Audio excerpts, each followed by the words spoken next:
Yesterday's L's, today's grind, tomorrow's wins. Hustle harder than excuses. Level up, run. 1967 में पंजाब के एक परिवार का अपनी जमीन बचाने का संघर्ष भारत के इतिहास के सबसे बड़े लीगल बैटल्स में से एक बन गया। गोलकनाथ केस सिर्फ खेतों और प्रॉपर्टी के बारे में नहीं था, इसने एक बड़ा सवाल उठाया। क्या पार्लियामेंट कॉन्स्टिट्यूशन को रीराइट करके हमारे फंडामेंटल राइट्स छीन सकती है? चलिए इसे समझते हैं और देखते हैं कि कैसे इस केस ने भारत को हमेशा के लिए बदल दिया।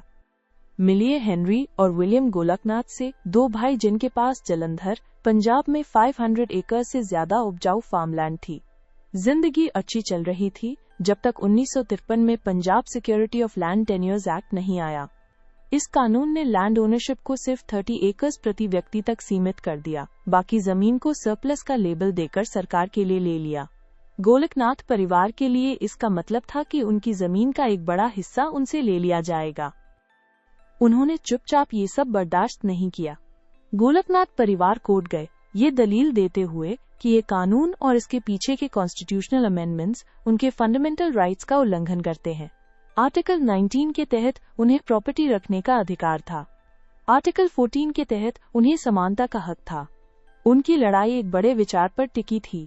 क्या पार्लियामेंट के पास इन अधिकारों को हटाने के लिए अमेंडमेंट करने की शक्ति होनी चाहिए? 1965 तक उनका केस सुप्रीम कोर्ट पहुंच गया, जहां 11 जजेस की बेंच के सामने पेश हुआ। गोलकनाथ के लॉयर्स ने तर्क दिया कि फंडामेंटल राइट्स कॉन्स्टिट्यूशन के पवित्र स्तंभ हैं, उनके साथ कोई भी छेड़खानी नहीं की जा सकती।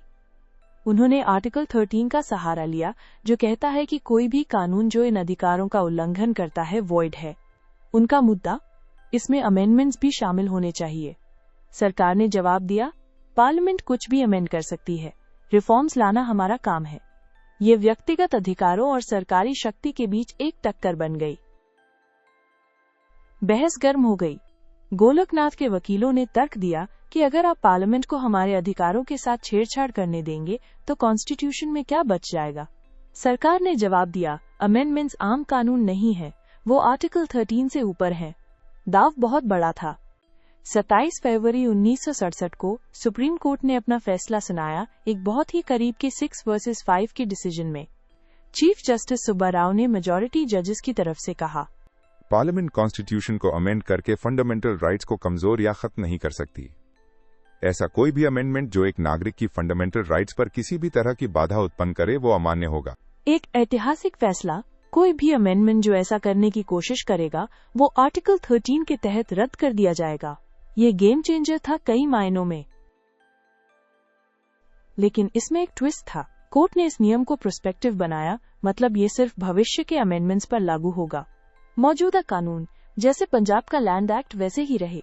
तो गोलकनाथ परिवार, उन्होंने दलील तो जीत ली पर अपनी 500 एकड़ जमीन हार गए। कुछ कड़वे मीठे से कहीं ज्यादा था ये उनके परिवार के लिए।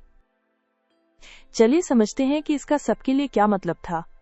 सरकार के लिए इसके मायने थे कि पार्लियामेंट के कॉन्स्टिट्यूशन अमेंडमेंट के अधिकार कुछ समय के लिए कम हो गए, टेम्पररी तौर पर।